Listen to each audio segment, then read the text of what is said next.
نبی پاک صلی اللہ علیہ وآلہ وسلم کے دور میں خواتین کاروبار کیا کرتی تھیں، پردہ بھی کیا کرتی تھیں، پسند کے نکاح بھی کرتی تھیں، یہاں تک کہ نکاح کا پیغام خود بھی بھیج دیا کرتی تھیں، اور جب شوہر سے کوئی مسئلہ ہوتا تھا تو نبی پاک صلی اللہ علیہ وآلہ وسلم سے ان کی شکایت بھی کرتی تھیں۔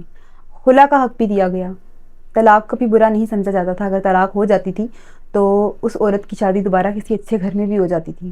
اگر کسی کا خاوند شہید ہو جاتا تھا یا دنیا سے چلا جاتا تھا، وہ بیوہ ہو جاتی تھی تو اس کی بھی شادی ہوتی تھی اور وہ بہت خوش رہتی تھی اور اس کو عیب نہیں سمجھا جاتا تھا۔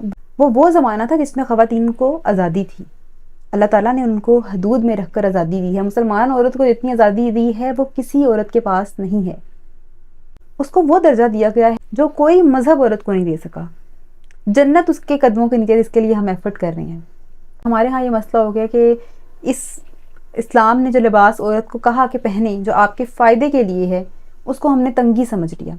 اور اگر آج کے دور میں نکاح کا پیغام بھیجیں تو کیسا سمجھا جاتا ہے کہ نکاح کا پیغام بھیج دیا، یہ کیسے ہو سکتا ہے کہ عورت بھیج دے؟ تو آج کے زمانے اور اس زمانے کو کمپیئر کریں تو آپ کو زمین آسمان کا فرق نظر آئے گا۔ کیوں؟ کیونکہ وہ لوگ مکمل دین کو جانتے تھے، ہم لوگ مکمل دین کو نہیں جانتے۔ ہم آدھا دین پڑھتے ہیں، اپنی مرضی کا سیکھتے ہیں اور اپنی مرضی کا ہی اپلائی کرتے ہیں۔ جو ہمارے حق میں ہے تو وہ ٹھیک ہے، اگر ہمارے حق میں نہیں ہے تو وہ نہیں ہم نے اپلائی کرنا۔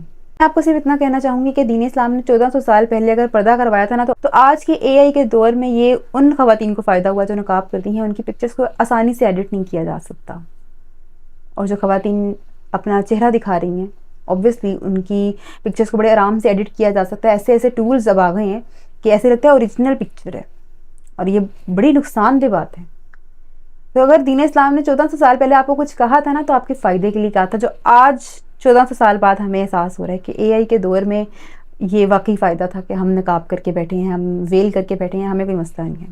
میں پھر کہنا چاہوں گی کہ دین اسلام آپ کے لیے بڑی آسانیاں کرتا ہے، لیکن آپ بھول گئے ہیں نا، دین کو مکمل پڑھا نہیں۔ آپ نے کہا نیم برہنہ ہو جاؤ تبھی فیم ملے گا، وہ فیم نہیں ہے، وہ بے عزتی ہے، وہ روز محشر کی رسوائی ہے۔